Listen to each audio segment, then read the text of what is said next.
Into the weekly report. Neocons demand crushing sanctions on Russia.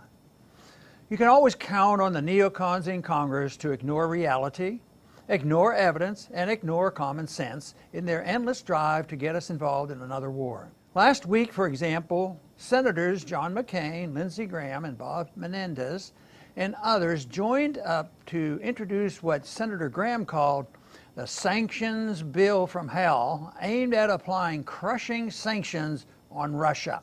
Senator Graham bragged that the bill would include everything but the kitchen sink in its attempt to ratchet up tensions with Russia.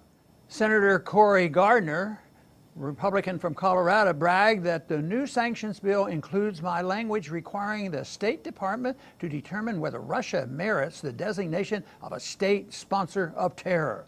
Does he even know what the word terrorism means? Senator Ben Cardin, Democrat from Maryland, warns that the bill must be passed to strengthen our resolve against Vladimir Putin's pattern of corroding democratic institutions and values around the world, a direct and growing threat to U.S. national security.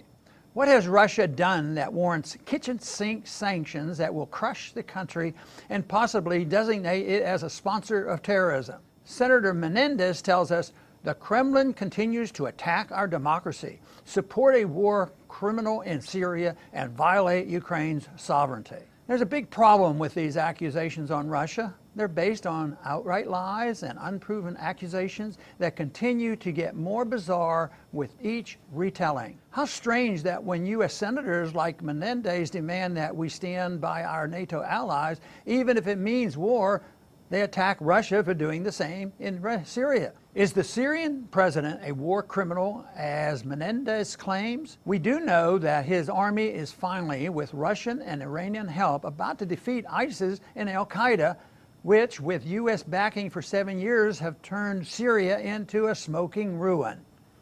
Does Menendez and his allies prefer ISIS in charge of Syria?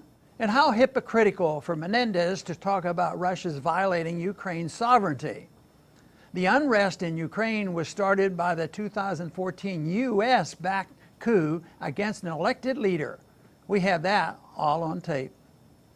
How is Russia attacking our democracy? We're still waiting for any real evidence that Russia was involved in our 2016 elections and intends to become involved in our 2018 election. But that doesn't stop the propagandists who claim with no proof that Russia was behind the election of Donald Trump.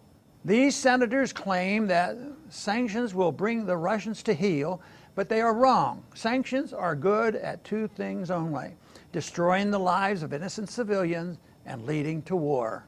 As I mentioned in an episode of my Liberty Report last week, even our own history shows that sanctions do lead to war and should not be taken lightly. In the run-up to U.S. involvement in the War of 1812, the U.S. was doing business with both France and the U.K., which were at war with each other. When the U.K. decided that the U.S. was favoring France in its commerce, it imposed sanctions on the U.S. What did Washington do in response? Declared war. Hence, the War of 1812, which most Americans remember as that time when the British burned down the White House. Recent polls showed that the majority of Americans approve of President Trump's recent meeting with Russian President Vladimir Putin. Among Republicans, a vast majority support the meeting. Perhaps a good defeat in November will wake these neocon warmongers up. Let's hope so. Thanks for listening.